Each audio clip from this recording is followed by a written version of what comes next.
আসসালামু আলাইকুম রহমতুল্লাহ। বন্ধুরা, আপনারা আমার সামনে স্নাইডার দুইটা মিটার দেখতেছেন, একটা এম্পিয়ার মিটার আর একটা ভোল্ট মিটার। এইগুলো মিটার কিন্তু এমডিবি, ডিবি, এসডিবি বোর্ডে লাগানো থাকে। তো এইগুলো মিটারে কিভাবে আপনি এম্পিয়ার দেখবেন এবং কিভাবে ভোল্ট দেখবেন এবং কিভাবে কানেকশন করতে হয় এই দুইটা মিটার সম্পূর্ণ ভিডিওতে আমি দেখাই দেব খুব সুন্দরভাবে। আপনারা অবশ্যই মনোযোগ সহকারে সম্পূর্ণ ভিডিও দেখবেন, তাহলেই বুঝতে পারবেন। তো আশা করি বন্ধুরা আপনারা মনোযোগ সহকারে সম্পূর্ণ ভিডিও দেখবেন। আর আপনাদের কাছে আমার একটা রিকোয়েস্ট, আপনারা যারা এখন আমার চ্যানেলটি সাবস্ক্রাইব করেন, অনুগ্রহ করে আমার চ্যানেলটি সাবস্ক্রাইব করে পাশে থাকা বেল বাটনটি অবশ্যই বাজিয়ে দেবেন। তো চলুন বন্ধুরা, ভিডিওটা শুরু করা যাক। তো প্রথমে দেখতেছেন এটা হচ্ছে এম্পিয়ার মিটার এবং এটা হচ্ছে ভোল্ট মিটার। তো এম্পিয়ার মিটারে আপনি এখানে দেখতেছেন একটা ফেজের এম্পিয়ার দেখতেছেন। তারপরে এখানে যদি বাটনে ক্লিক করেন তাহলে 2 নম্বর ফেজের এম্পিয়ার দেখতে পারবেন। তারপরে আরেকটা বাটনে ক্লিক করে 3 নম্বর ফেজের এম্পিয়ার দেখতে পারবেন। প্রত্যেকটা ফেজের আলাদা আলাদা এম্পিয়ার দেখতে পারবেন।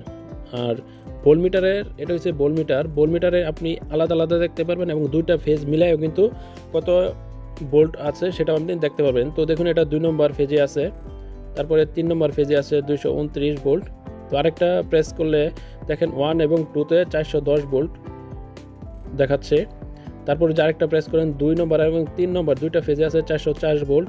আবার এখন দেখুন 1 আর এবং 3 নম্বর ফেজের 403 ভোল্ট দেখাচ্ছে।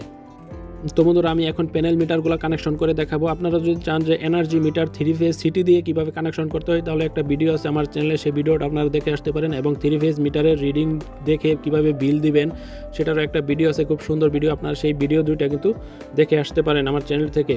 তো আপনারা আমার সামনে যেটা দেখতেছেন এটা হচ্ছে ভোল্ট মিটার। দেখেন B1, B2, B3 এবং BN। এখানে 3টা ফেজ রেড, ইয়েলো, ব্লু এবং একটা নিউট্রাল এখানে লাগানো হয়েছে। এবং মিটারটা রানিং করার জন্য এখানে নিউট্রাল ফেজ এবং 220 ভোল্টেজ দেওয়া হয়েছে এখানে। তারপরে এটা হচ্ছে এম্পিয়ার মিটার। এম্পিয়ার মিটারে দেখেন এখানে রেড, ইয়েলো, ব্লু, রেড দুইটা, ইয়েলো দুইটা এবং ব্লু দুইটা। এখানে কিন্তু সিটি থেকে কানেকশন সরাসরি আসছে, সিটি থেকে দুইটা কানেকশন আসছে, প্রত্যেকটা সিটি থেকে দুইটা কেবল, রেড কালারের দুইটা, ইয়েলো কালারের দুইটা এবং ব্লু কালারের দুইটা। আপনারা যদি আমার ওই এনার্জি মিটার কীভাবে কানেকশন করতে হয় সিটি দিয়ে সেই ভিডিওটা দেখেন তাহলে ভালো করে বুঝতে পারবেন। আর মিটারটা রানিং করার জন্য, এম্পিয়ার মিটারটা রানিং করার জন্য এখানে কিন্তু নিউট্রাল ফেজ 220 ভোল্টেজ দেওয়া হয়েছে। তো আশা করি ভিডিওটা আপনাদের কাছে ভালো লাগবে। আর ভালো লাগলে অবশ্যই আমার চ্যানেলটি সাবস্ক্রাইব করবেন এবং আমার পূর্বের ভিডিওগুলো আপনারা ঘুরে আসবেন।